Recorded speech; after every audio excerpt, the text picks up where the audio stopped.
The PlayStation fanboys have recently been extremely salty over a lot of different shit. So that's fun for me because now I've got a lot of content I can make. But today I'm talking about a fanboy by the name of Joker Productions who has made a video called "The PlayStation 5 is undeniably better than the Xbox Series X," and let's just say he makes some interesting arguments in this video. Also, by the way, before I get labeled as an Xbox fanboy again, because that's what PlayStation fanboys do whenever someone disagrees with them, they label them automatically as an Xbox fanboy. I have also made plenty of videos about Xbox fanboys in the past. It's just that PlayStation fanboys are a bit more outspoken about their salt and their retardation. So yeah. What's up guys, Joker here, and I hope you're all doing well and had a fantastic weekend. Today is a bit of a slow news day, so I'm just going to react to a news article that came out that I mostly disagree with about the Xbox Series X being better than the PS5 because, well, let's face it, it isn't. Yeah man, because God forbid someone has a different opinion about which plastic box is better. Now you might be wondering, but Atomics, isn't that what you do? Making videos on your channel where you criticize people that claim that one console is better than the other or better than PC. I mean, it's what you're doing right now. And you'd be correct. But in my videos, I criticize people that make incredibly shitty arguments. People whose arguments are usually either lies or something like exclusives. Unlike the Joker Productions, I don't go after people that have a genuine opinion of a console based on legitimate arguments. But I have some counterpoints to this because ever since before these consoles even came out and Halo 5 was delayed and all that, I saw absolutely no point whatsoever to own an Xbox Series X if you're a PC gamer. So that is a bit of a caveat. Yeah, okay, sure, but like if you have a PC, then what reason do you have to get a PlayStation? And if your answer is the PlayStation exclusives, then, you know, most of those are coming to PC now, so I'd say, like, if you have a PC, then the only console that you, like, really have reasons for to get, I suppose, is a Switch, because a Switch has exclusives that are not coming to PC, and a Switch is portable. But yeah, if you have a PC, I really do not see any reason for you to get the PlayStation or an Xbox. After 6 months with both consoles, I'm finding that I strongly prefer the Xbox Series X over the PS5, irregardless of the fact that it has literally zero exclusives out at the time and seemingly no end in sight for when that is going to, well, end. Wow, that point was so shit, it can literally be disproven with a single Google search. I mean, yeah, I guess there aren't any Xbox Series X exclusives out there right now, but there are plenty of them that are gonna come out this year. And let's be honest, man, besides fucking Demon Souls, what exclusive games does the PlayStation 5 right now really have? Like, what, $60 standalone Spider-Man DLC? And if you want to argue that Xbox doesn't have any exclusives because the games are also on PC, PlayStation games are also coming to PC, so by that logic, PlayStation doesn't have any games either.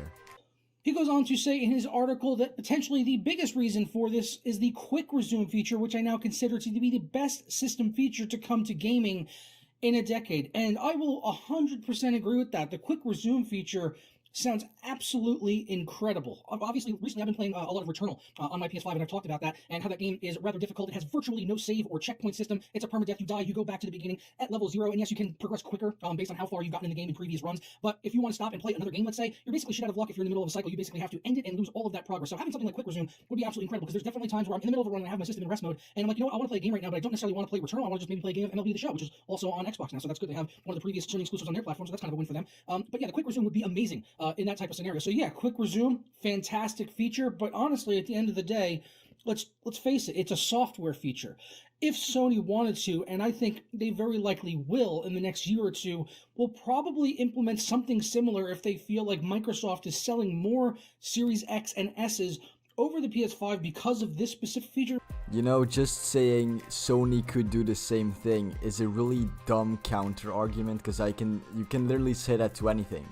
Like, for example, the Sony fanboys' favorite argument, PlayStation has more exclusives. I can literally counter that by saying Xbox can make more exclusives as well. It's an incredibly dumb counter argument, and on top of that, my guy has literally no reason to suspect that Sony is in fact doing the same thing and making a quick resume feature. And if anything, history has shown that Sony doesn't really do that kind of shit.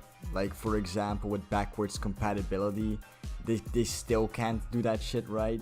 And that is also like a software issue. Which I don't really think is the case. I think it's much more the Game Pass, which we'll talk about in a couple of minutes.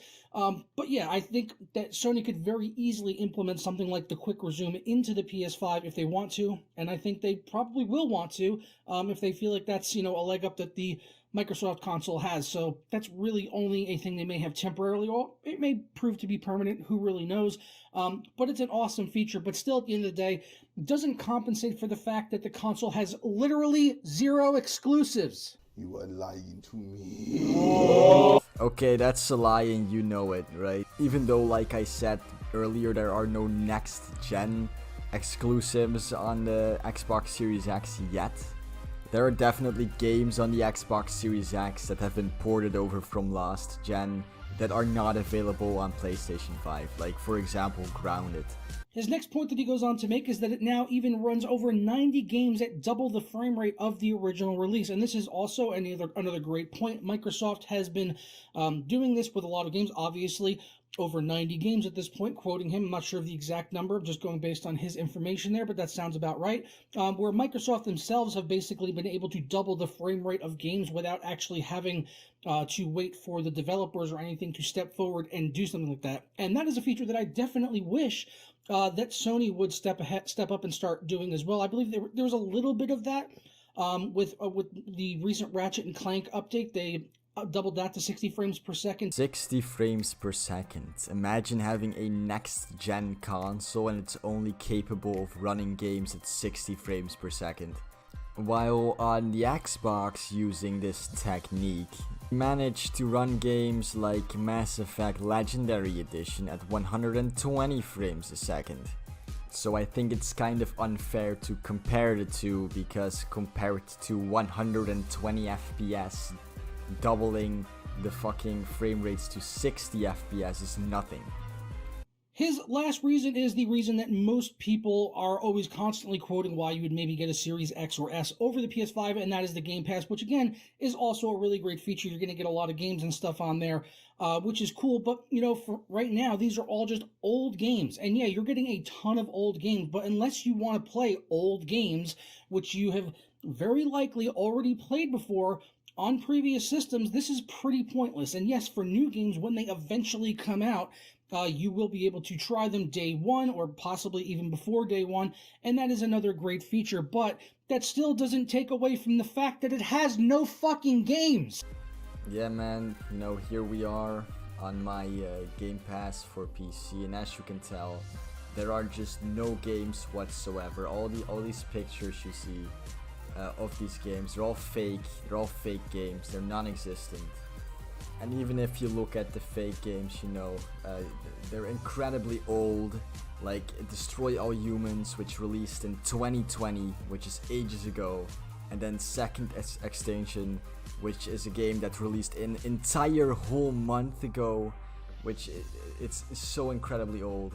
Also, like, EA Play is included with Game Pass, which means that all EA games pretty much release on Game Pass the exact date they come out. I'm pretty sure the same goes for all Paradox games, because I've seen those come over to the Game Pass incredibly quickly after coming out. Okay, it has no games, nothing, zero, zilch, nada. The PS5, granted, does not have a ton of exclusives right now. They've got Returnal, they had the Miles Morales, they had the Demon Souls remaster, and then also we've got the Ratchet and Clank Rift Apart coming out very soon, and they've got more titles coming later this year, while the Xbox has Halo and Forza. Okay, you and I both know that Halo and Forza aren't the only games that have been announced to come out for Xbox, right? And even games like Stalker 2 and Hellblade 2 have been slated to release this year. And those games are going to be on the PC. They're already on the PC. If you have a PC, there is absolutely no reason whatsoever to own an Xbox. Guess what, fucking retard? The PlayStation games are coming to the PC as well. Like, literally, there's no reason to own a PlayStation 5 in that case as well, since PlayStation games are gonna come to PC, and the PlayStation 5 apparently runs most games still at 30 fucking FPS, because my guy was praising PlayStation for doubling the FPS of Ratchet & Clank to 60, which is like, what, this, it isn't 2012 anymore, mate. Like, 60 FPS isn't impressive. Flat out, the only reason to own an Xbox is if you can't afford or don't want to own a PC and you really like Halo or Forza or like maybe like one other game like Ori and the Blind Forest. I don't know. Man doesn't even know what games are gonna be exclusive to Xbox, yet he is complaining about them. Fucking brilliant. Other than that, absolutely no fucking reason whatsoever to own an Xbox. I don't care what you say, unless you, or if you really just love old games and don't want to play anything new, then I guess Xbox is for you. Yeah, or if you like Western RPGs, since Microsoft owns Bethesda, Obsidian, and In Exile now, who I personally consider to be some of the best RPG studios, with some of the most notable Western RPG franchises. And of course, if you like shooters, since Microsoft owns Wolfenstein, Doom, Halo, and Gears of War. Pretty much, if you want to play any games that aren't third-person action RPGs with stealth elements and cinematic cutscenes, which is pretty much every single PlayStation exclusive, if you want to play games besides that, then I would recommend you get an Xbox or a PC. And if you absolutely hate everything exclusive on the PS5, then maybe the Xbox is better for third-party games, as it has a little bit more horsepower under the hood. Not a ton, granted, but a little bit. Yeah, mate, sure. Okay, I'm sorry, but if the Xbox is capable of running games at 120 frames per second, but it's somehow an achievement that the PlayStation 5 is capable of playing Ratchet & Clank at 60 frames per second, then that's not just a little bit more horsepower, mate. That's a lot more horsepower. So at the end of the day, the PS5 for me still is going to win, despite the fact that it doesn't have quick resume, despite the fact that it is not doubling the frame rate of all of its first-party titles already, and despite the fact of a lack of something equivalent of Game Pass. Again, three things that they could easily implement over the next couple of years as they continue to add on to the system. But as of right now, guess what they do have that the Xbox doesn't? Games. Oh, but guess what, fucking dumbass? That's something Microsoft can implement over the next coming years. See how fucking stupid your argument is? Like, you know, an argument is dumb when the exact same argument can be used to support the thing you're arguing against. Fucking games. Imagine that. Imagine that. Imagine a system that has games. And games is the only reason to own a console to begin with. Otherwise, you would just get a PC, which can be more expensive. So yeah, affordability is a factor that can kind of come into that. But these systems are virtually impossible to find anyway unless you're paying a scalper or getting really, really lucky. And they are fairly pricey at around $500 anyway. So really, the selling point is the exclusive games. If you're not getting a PC, which can play pretty much any third-party title anyway, the reason for choosing between an Xbox and a PS5 at the end of the day is going to be games. Yes, and Xbox has plenty of exclusive games coming up. They also have a bunch of games that they ported over from the Xbox One that are not available on PS5, and saying that they don't have any next-gen exclusives yet, I'm pretty sure that's not true, because I just realized that Second Extinction is an Xbox exclusive, and that came out last month, so... But anyway, you guys, for like the final 2 or 3 minutes of his video, he just repeats himself and talks about how Xbox has no games whatsoever, and how he doesn't want to play old games. So yeah, so this is kind of the end of his video, which means it's the end of mine. Please like and subscribe to the channel, and I'll see you all in the next video. Goodbye.